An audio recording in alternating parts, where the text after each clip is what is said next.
Hey everybody, welcome back to Northernlion plays Finalizing AFTERBIRTH Plus. Another decent run last time. We got into some goofy stuff, but we made it work. How about this one, dude? Anytime you start with a succubus, it's okay. What we're gonna do though, MZAC R2CR. Sorry, I haven't played it. My game of the year is God of War. Not really though. But also, great game. Dude, we're getting to that part of the year. And by getting to, I mean, oh my god, it's like the third week of December. I'm so out of touch on that stuff, dude. Game of the year is so complicated now. It's all, I wouldn't say is political.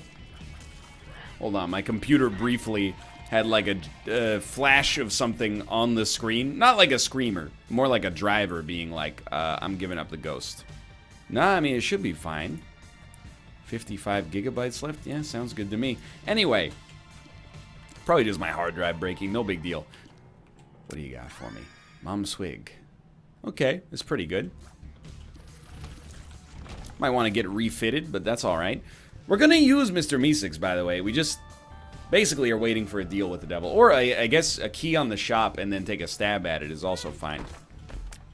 Game of the year is so complicated now, you know? You gotta, first off, play all these games, and, you know, half of the Game of the Year candidates are 130 hours long. Then everybody judges your list. You know, there's people out there, and, you know, I'm not trying to call you out specifically. Hey, Magic Fingers. At least we got it for free. They think that if they have a game like God of War as their year-end choice for Game of the Year, that makes them like more sensitive or more emotional than somebody that has Red Dead Redemption 2. Search your feelings. You know it to be true. Again, compost is not what we want, but I'm glad we got it for free. It's a whole rigmarole. God help you pick a niche title or a sports or a racing game for your Game of the Year. I remember a couple of years ago, there was a website, and now I can't remember which website it was, but I'm sure if you just Google this Game of the Year 2014 or 2015, you're going to find it, because I think it's the only website that named The Crew Game of the Year. And when the news came out, comments on the website were like, are you trolling? And I'll admit, even I was like, are you trolling? But then, you know, as I've gotten older, I've come to respect that a lot as a real interpretation, or a real, what's the word I'm looking for? Representation is the word I'm looking for, of what that person's Game of the Year actually was. Maybe they only played 20 games and The Crew was their favorite. Maybe they had a lot of downtime and they were feeling nostalgic about some kind of Americana. We definitely should not have taken that yet. It's unfortunate. Either way, it's valid. As long as you know the writer or the YouTuber or the blogger's preferences, it's valid. Game of the Year is weird, though, in an era where you got early access, right? Like, what's the most fun I've had playing a game this year? It's been growing with Slay the Spire. Slay the Spire came out in early access in 2017, and it's not out of early access now. Did it come out this year? I don't know. If you count that, could you count Super Mario Brothers?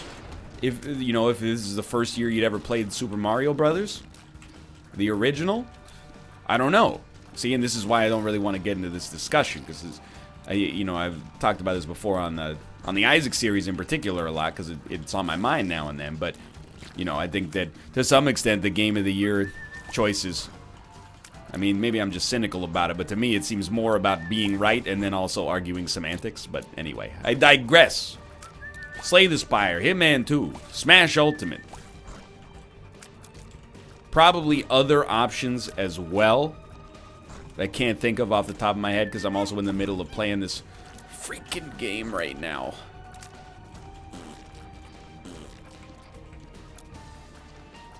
I hate to say it. I'm gonna say it, though. Call of Duty Black Ops 4.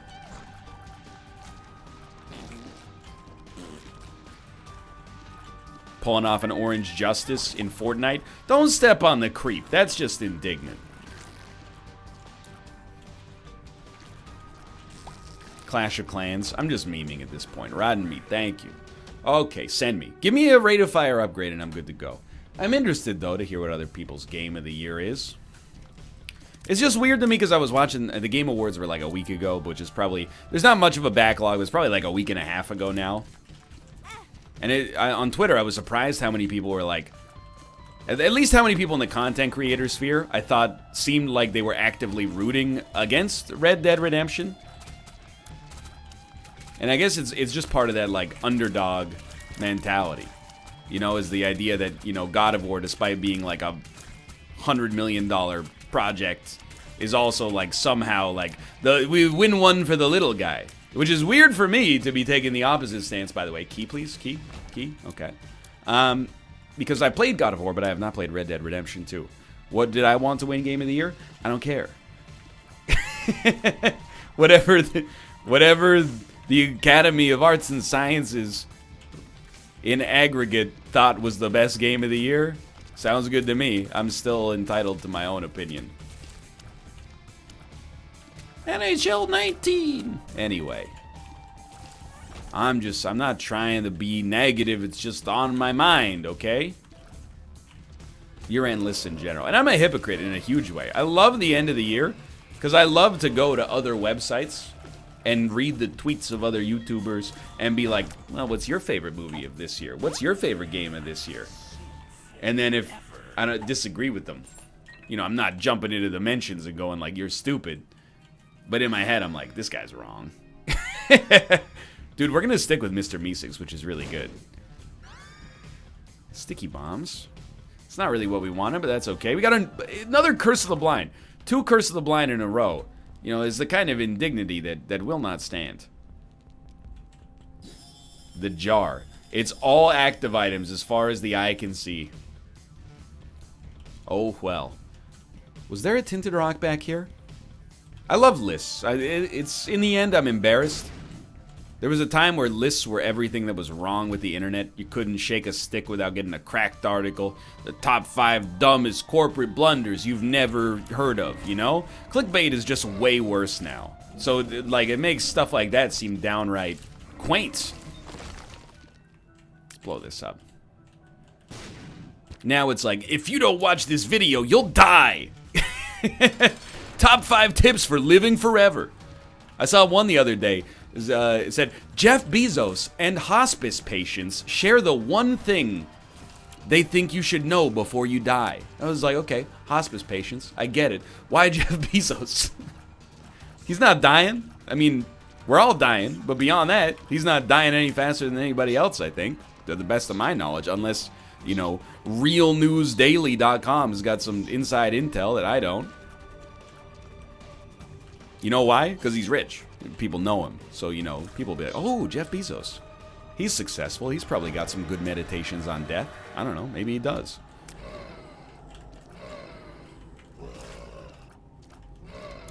Well, at least Rotten Baby's great. Guppy's Hairball is a start towards the march towards Guppy, of course. And we will be able to get into the Mob Trap room. We got Mr. Meeseeks available for the shop.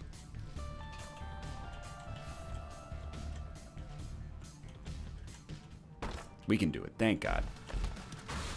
Good Lord. Are you a wizard? All I'm going to say is thank you for Succubus.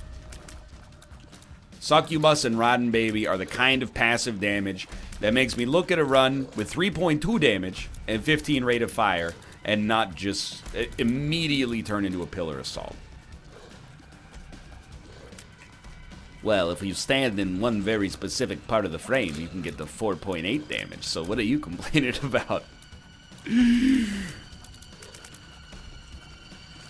We're going to leave, by the way. I'm not going to... Who is it? Larry Jr.? Okay, I'll fight Larry Jr.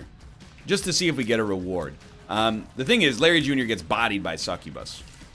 If it had been any other boss, maybe besides Pin, I probably would have fooled out of here. And you know what? I think that's worth it. I'm going to be a little aggressive immediately and just pick up a key here. Or just open the chest, I should say. We got more monies.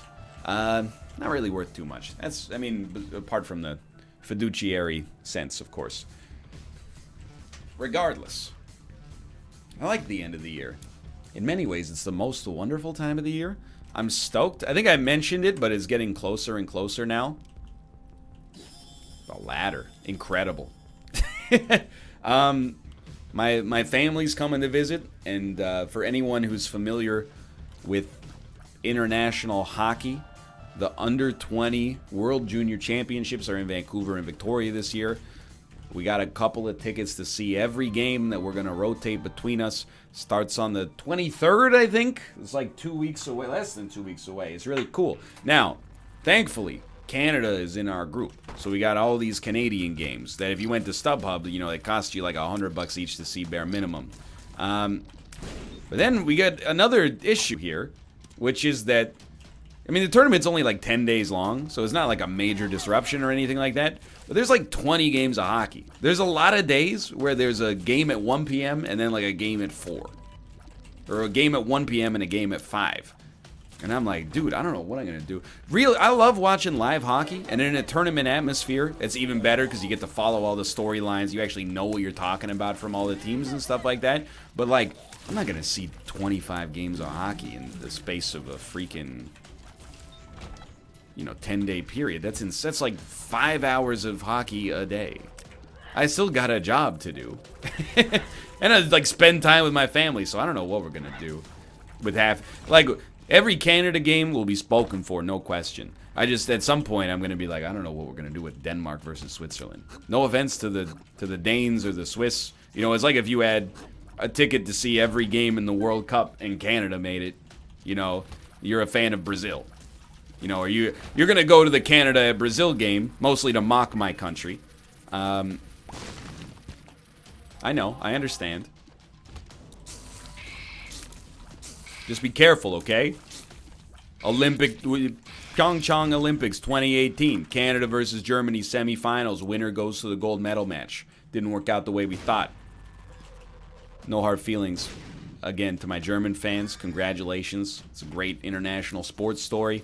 But, somebody's got to be the GOAT. And we're the GOAT. Not the greatest of all time. We're the ones chewing on the tin can, is all I'm saying. Regardless. When you get the games that are like, Canada against Latvia. You're not feeling it. You're putting those on StubHub. Let's be real. Will I put them on StubHub? I don't know. Because it's a lot of work to make, $15. Nobody wants to see these games. It's one of the cool things about, well, not nobody, but, less people. It's one of the cool things about living in an international, major urban area, a quote-unquote world city to some extent at least. We get to host major sporting events. Vancouver hosted the Olympics before I lived here. Still a hot-button issue, but at the end of the day, I didn't live here, so any taxes that I paid at that time, they didn't really go here and then get wasted on stuff, if you think that it was wasted to begin with. So lucky me. I get access to the YVR SkyTrain line, and I didn't really pay anything except whatever, federal subsidies. And also, maybe civic tax for, like, the next decade. But anyway, we also had the Women's World Cup of soccer / football in Vancouver. And, hold up. I don't really want potato peeler. It's fun for more reasons than just the secondary market watching. But, like, Canada's women's football team is well-regarded, high-ranked. We lost, I think, to Japan? I can't remember. Maybe to America in the semifinals. And then the price of tickets on StubHub just hit the floor. It bottomed out. It went from being like, it's going to be $400 to see this game in the stadium. The price of the finals tickets, I should say. To being like, we'll give away 2 for $50. Please don't let there be a reenactment of that. What am I talking about, by the way? Well, I'm trying to fill some dead air, if you all don't mind. Mostly, I do feel I need to point out, not a whole lot of damage coming out on this run. Trying to get there. Mr. Meeseeks has helped out, but for the most part, we've gotten like 5 active items in the ladder that we didn't care about. The fact that it gave us tarot cloth is good. Keep in mind, this is the first friggin' floor where we actually know what we're getting.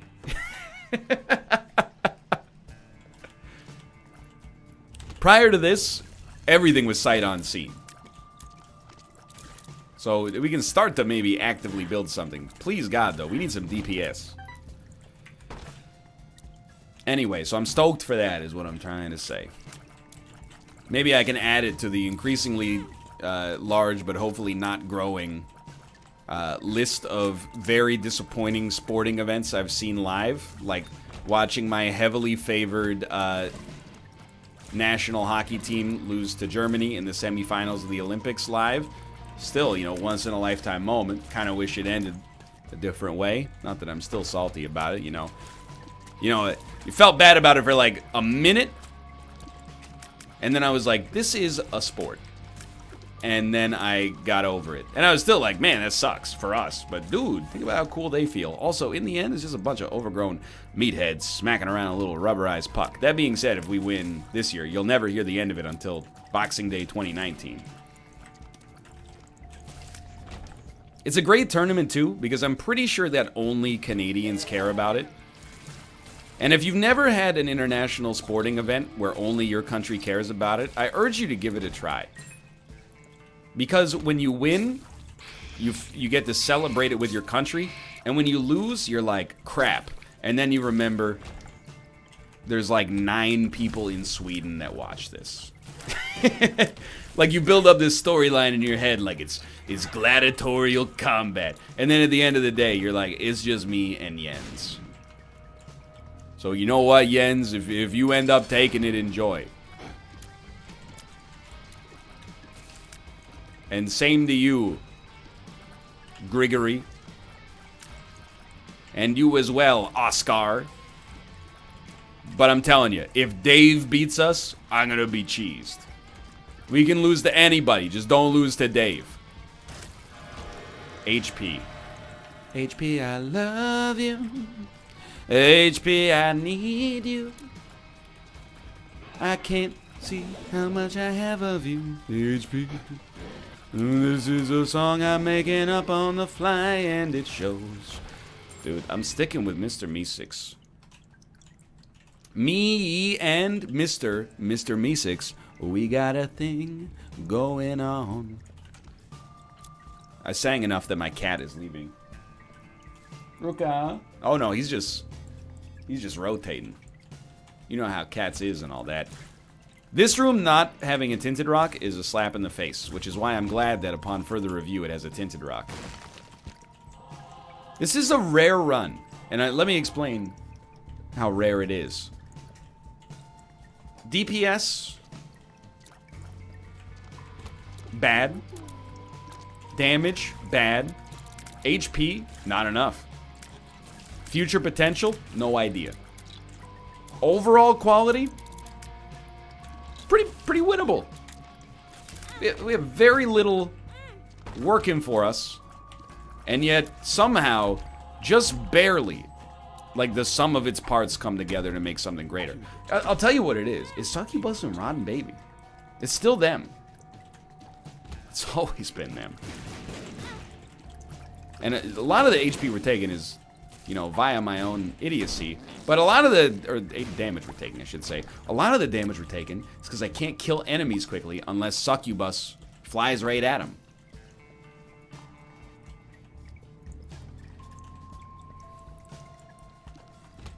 If they're on the other side of the screen or they're in his blind spot, you know, the corner of the DVD screensaver where it never hits, God help me. So we're going to rinse and repeat, really, what we've been doing. We do want to go back to the shop. Probably should have done that earlier to get Mr. Me charged. But in the end, you know, realistically, we're only going to be able to get a couple of items there to begin with. HP is okay. Not good, but okay. I will take Dunce Cap because it's freaking weird. Now we're shooting out 6 shots. For those of you who thought 4 times 2 was 8, turns out Isaac disagrees. Sorry to blow your mind. Oh, you just thought that because you learned it in school? Sheep. Honestly, who cares about car battery? Give me deep pockets. If you can. Thank you. Give me the battery if you can. but how? Good question. If we don't get the battery, which is advisable, but, you know, too little too late, we're gonna do what we did there. Grab a spirit heart just to keep ourselves alive. It can't last forever. And by that I mean, I'm being deliberately obtuse. A run this week can't last forever. One of two things is going to happen. We're going to hit our breaking point and start to take too much damage and die, or we're going to get an item or two that blows the whole run wide open. And it doesn't need to be much. There is a bomb here, or sorry, a tinted rock. You know, at the end of the day, even like a single tears upgrade will go a long, long way. More damage upgrades go a long, long way. They help out Succubus, they help out Rotten Baby.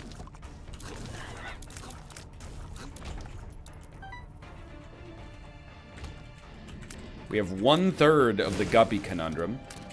If we could generate a bunch of flies, it will go a long, long way. Many things would help us locomote a distance of a notable amount. Dare I say, a notable magnitude. No consumable? An Isaac player's most valuable sense, that's right, is hearing. So we can hear if an item has dropped. And if it hasn't, save 0.25 seconds by not even walking over there.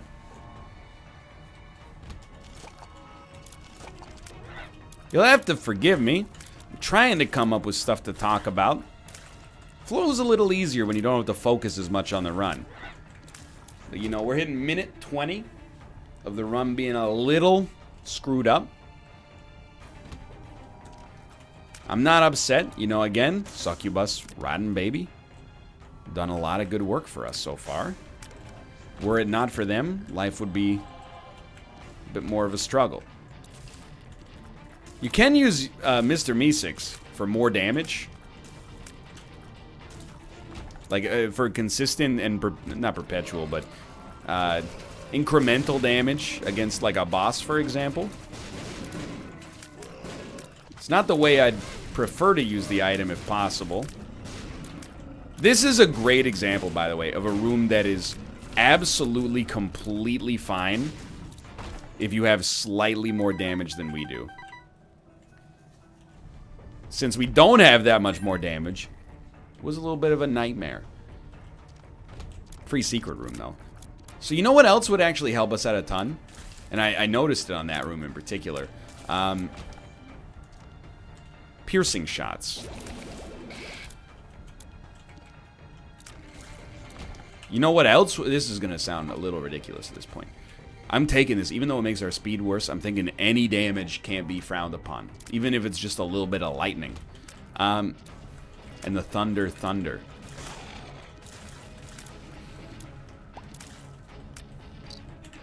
Thank you. I was going to say, you know what else would be nice? Hey, it's another conduit. It would be even just like biohazard. Something to do a little bit of damage to enemies when you walk into the room so that Succubus has a slightly easier job. But at this point, like, it's a weird contradiction. The longer a run goes on, the happier I'll be with just about any improvement. And simultaneously, the more indignant I'll be unless that improvement is, like, world-changing.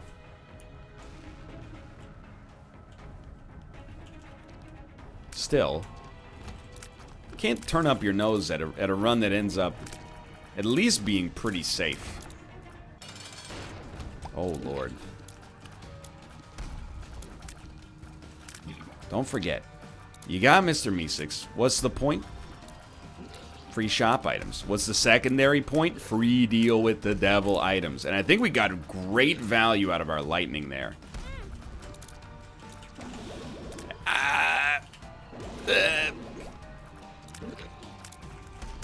Please, Succubus, this is your time.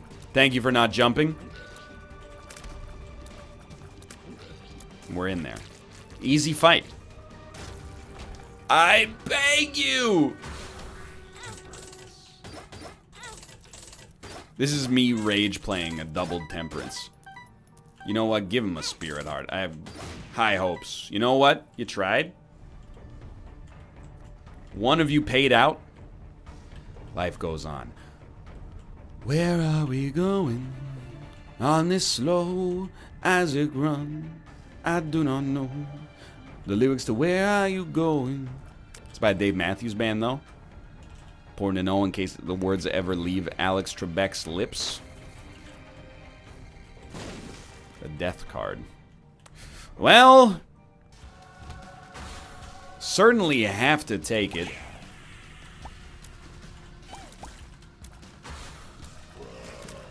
Again, it happens from time to time, but it takes a special kind of run to make you indignant about getting an item this good. Simply because it's not, you know, the stat we need the most. But the wafer is, you know, it's better than any item room that we would expect to get. Small rock, please. It's fine. You know, the Spirit Hearts was more fodder for the future.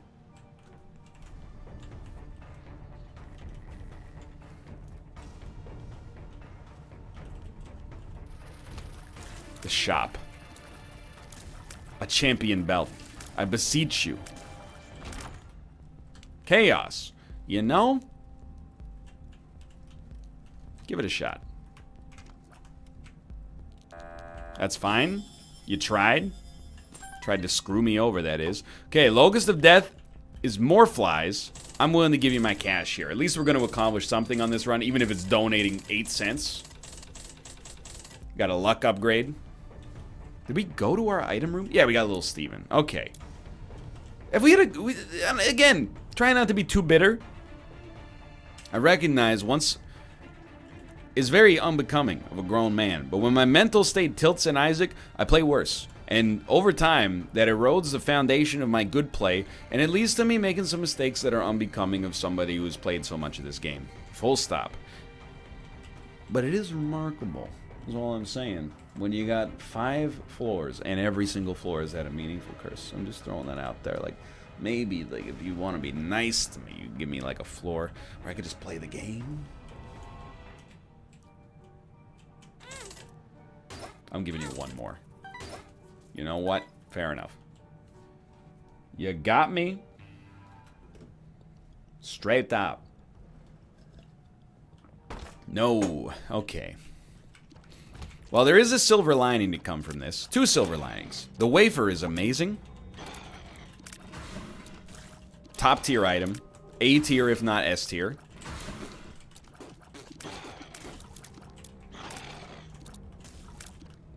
Secondarily, by the time we're done with this floor, we won't even have to reconcile a decision whether or not to fight the Hush.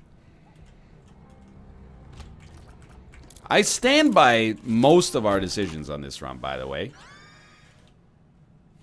Thank God. It's a start.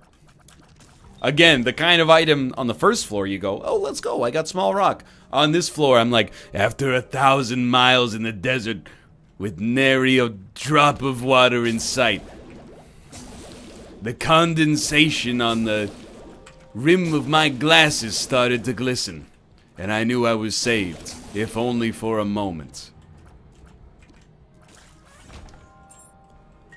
When man partakes of the sweat of his own brow.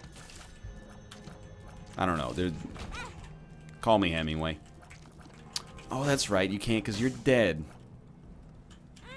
Way to go. Oh, look at me. I won the Nobel Prize, but I was born like 100 years ago. If you were so smart, wouldn't you live forever? Anyway. American hero. That's punching down, NL. You can't make fun of a dead person just for being dead unless they died at least 1.4 centuries ago. Before then, it's not funny.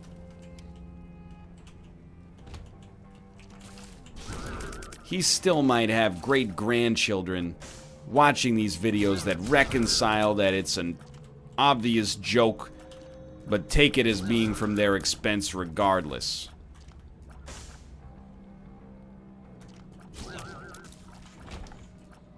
You'll have to forgive me for the 5th time. I'm gonna say some offensive stuff. I'm only able to be inoffensive in 41-minute chunks.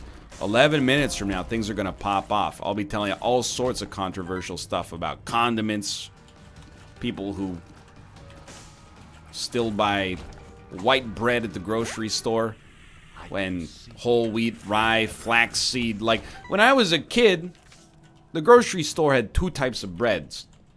White and brown. If you go to a specialty grocery store, they really bust out the wild stuff. They give you like a rye. Now, even at like the discount grocery store, they got potato bread, flax bread, Asiago bread. If you're still buying thin sliced white Wonder Bread in 2018, if you like it, more power to you. But I'm not gonna say I'm judging you, and I recognize it's also cheap. But you got the choice, dude. I don't know. Maybe not everybody cares as much about bread as I do. When I reached premium bread tax bracket, that was like the last market improvement in my quality of life. I was like, I don't have to buy whatever bread is 2 loaves for $1.50. If I want, I can spend $2 on a loaf now. And it's a dream come true. And I'm stunting. Weird flex, but okay. I hear ya. Parlance of the youth.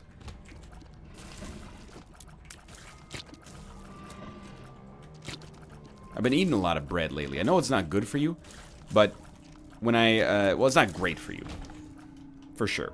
But when I didn't eat bread, very much, at least, what I would do is end up being like, I don't know what I'm gonna have for lunch, and then eating nothing, or eating nothing but snacks. And that's not good. So I just bought bread and then sandwich fixings, and I've been having sandwiches, and I've been having avocado toast for breakfast, and it feels wonderful.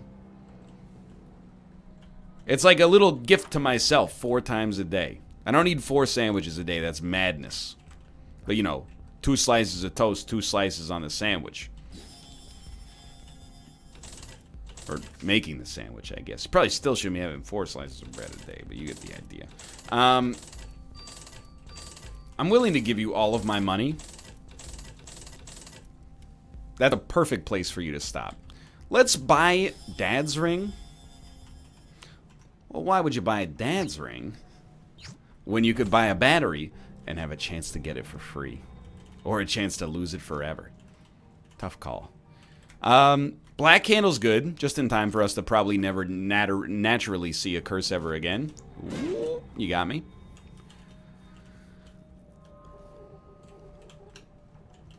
$30 minutes, 30 seconds. Good lord. And we still only have a 75% chance of a deal with the devil. Please, God. I've got HP to burn, although not as much as I should. Oh, I forgot. That was also horrible. But you get the freeze is in with Dad's ring. Really easy fight.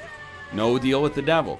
If you'll excuse me, I'm gonna go scream into a paper bag in the other room because we still have 4.89 damage on the Womb 1. But you know what? We're persevering. We have a 100% chance of a deal with the devil now, and you can tell I'm excited about it because I said it in an accent. If there is a benevolent Lord above, below, betwixt, existing in the space between our dimensions that we cannot perceive, because we're 3-dimensional beings, they will hook me up in a big way with a damage upgrade. I'll accept any kind of damage upgrade. I was literally just gonna say, if you want to give me Guppy, let's do it. Why didn't I use Mr. Me to take one of those items? Great question. I'll tell you, I was too excited to care. Now we got flies, and we'll win easily. And yet I still find myself unsatisfied. Why? Well, it just took us a while to get here. It's the danger, you know? The D100, it blew out my taste buds a little. It's like eating a a sour Skittle and then going out for like you know, a delicate meal of sushi. Like when you got all that abrasive tongue scraping going on, you can't appreciate a good Otoro. Probably, I don't know, maybe they pair well together for all I know. I'm not a super taster. I mean, I'm a sub taster. Why just walk into it? Well, because we win, and now I can flaunt my HP. You know, people, I feel like they're guilty of always wanting to be special. You know, they hear about something, and this is, again, very cynical. I don't hate the human race. I'm not really misanthropic. The things I hate about human beings in general, I also hate about myself. I don't think I'm above anybody in this case. If anything, as above, so below. Much like the movie about the French catacombs. God, I hate that reference. Hold on, stomp him. Get out of here, matriarch. Ah! We've somehow done it. But, you know, they hear about things like super tasting. And I think the tendency is to go, I'm a super taster. I knew it. I think I feel things more than other people. It's the same. I had a friend in high school. We learned about synesthesia in, like, psychology class. For those of you who are not familiar, synesthesia is people who have an overlap between two of their emotions. Or two of their senses, I should say. So, you know, they can smell... They feel smells as sights or sounds or, you know, it sounds weird. It's not like obviously if that defined their life, they would just be miserable. You taste like a piece of sushi and you're like, oh, it's too bright. That sounds horrible. But I think the way it works is like you smell something and you smell and you go, has like a reddish hue to it. Something like that. And, it, you know... Never once in his life had he talked about it up to that point. After we read about it in class, he was like, finally. It's not mouth, by the way. He's like, finally, this describes how I felt my whole life. And you're like, really? Because you like never talked about it. Like sometimes I smell like dog crap and I go, it smells brown. I'm not trying to belittle your newfound identity as someone who has synesthesia. For all I know, you know, I can't put myself inside of your brain. You might indeed have it. It just seems a little convenient. Anyway, I know for a fact I'm not a super taster. You know when you ever try a food with your eyes closed and try to guess what it is?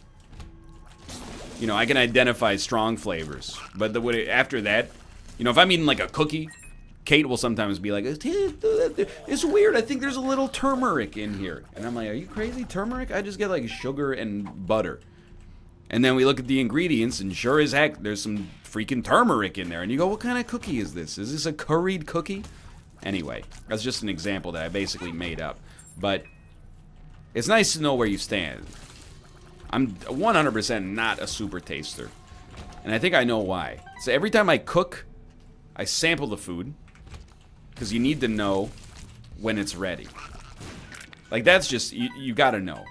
It's not cooking mama. Nobody's there to say, hey, the steak's done. You know, I mean, you don't eat part of the steak in the pan to see if it's done. But, look, okay, the point is, sometimes you're making a chili, you gotta see, are the flavors unified yet? No? Okay, put it on for another 6 hours.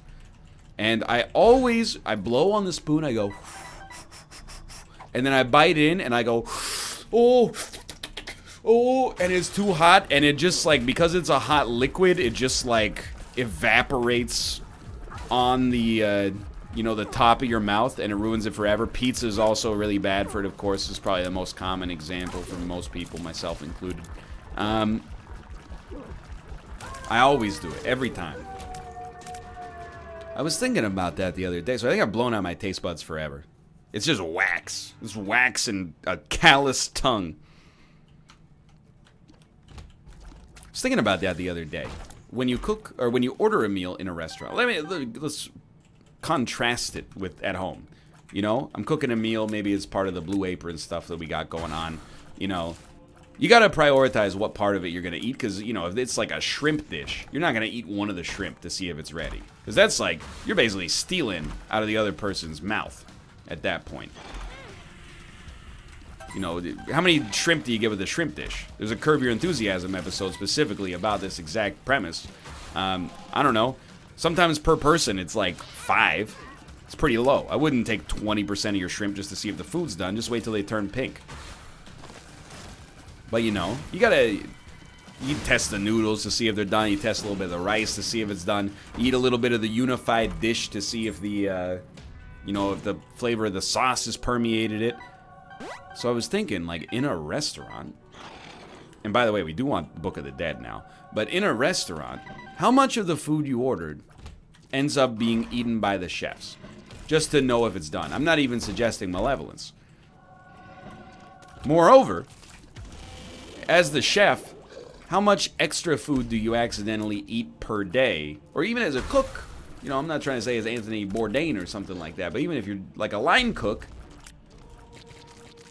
you know, don't you ever end up, I guess you don't eat french fries to see if they're done. I guess a cook's a little different, isn't it? Because, like, most of the food, you know, if you're working at a diner, you got, like, a timer and a schedule and stuff like that. If you're making something a little bit, I don't want to say artful because it sounds insulting. You know, I can get down with a greasy spoon as much as anybody. But if you're making something a little bit more delicate, you know, and there's a fine window between proper and improper, you gotta sample a little bit of it, surely. Right? I don't know. I'm not giving you my money. You know why? This run has eaten up enough of my one life on planet Earth. I'm not gonna play you just to get HP, you know? Life's the longest thing you do, next to winning this Isaac run. But we did get there, and we're going to win. And in the end, it wasn't really that hard. But it was very, very, very long. I mean, we've gone through the last 3 floors in 8 minutes. We definitely had a floor on this run that was nearly 8 minutes. And I'm still kind of like, what's our luck? 2.37. That's good enough to count on some items on the chest, but because of Guppy's tail, I doubt we're going to be able to open them. We only have 2 keys as is right now. I just want high damage, because Succubus, it's been with us for a long time. I just want it to have a fulfilling life, and as much as it likes to say that its fulfilling life comes from, you know, helping me win the run, I want it to be able to style a little bit, you know? In my heart of hearts, I want that item that has helped us get to where we are on this run. I want it to get crazy damage and just... That's it mowing through enemies, like a lawnmower in Dead Alive, Peter Jackson's 4th best movie, Don't At Me. Look, you gotta respect the Lord of the Rings. And you have to diss the Hobbit. I'm sorry. Those are the rules. We finally got the adult transformation. Okay. What do we want now? Basically an Emperor card, but also, I should be, not proud. Proud's not the right word. I'm happy with the run, and I'm also happy with myself. That we didn't let the run get us down too much. We stayed in high spirits. You know, it's late here. I've been recording. Legitimately, I've been working for like 11 hours today. I'm embarrassed to admit that because it's a long time. In the end, it is playing video games, much of which was done with my friends, but simultaneously, it's been a long day. You know, you ever catch me on one of those days where I'm like, my first item room wasn't a damage upgrade? Mwah, mwah. Just keep in mind, you know, your boy might be at the end of a long recording session, not trying to have a bad attitude. You get worn down a little bit sometimes.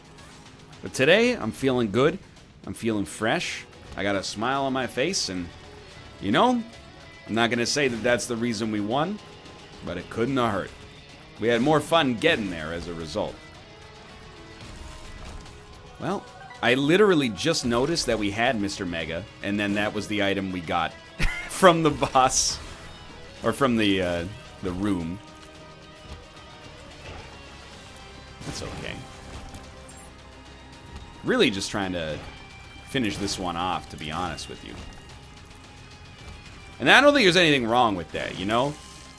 If you're up 4-2 in a hockey game and there's 90 seconds left, you play to finish that game with a 4-2 lead. Doesn't make you unsportsmanlike. That's the way the game is played.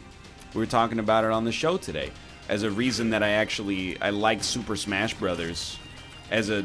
I'm not saying it's an esport because I have no idea. But one of the reasons I like it as like a semi-competitive game, or a game that you can play with a competitive spirit, even if it's just with your friends, is because you're never actually out of Super Smash Brothers until you lose. Just because someone has a life advantage on you, it's theoretically possible you could just play out of your mind and crush them. Whereas in something like Dota, a game that, you know, I respect, but for different reasons, if you get a huge numerical advantage over somebody, it's like being up 40 points in basketball with 10 minutes to play. You know, it's literally unfathomable that somebody could come back. You can turn the game off. In Smash Bros, if you're down like 2 lives and you're on your last life, you're almost certainly going to lose. But there's always that little chance for a miracle. That miracle that could rip the hard-earned win away from your opponent who outplayed you for 99% of the match. Either way, good run. Thanks for watching. I hope you enjoyed it. If you did, click the like button. Helps the radio. Of course, subscribe if you want to see more in the future. For now, thanks for watching. I'll see you next time. And follow me on Twitch, twitch.tv/Northernlion to be notified of all my juicy live content. For now, thanks for watching. I'll see you next time. See ya!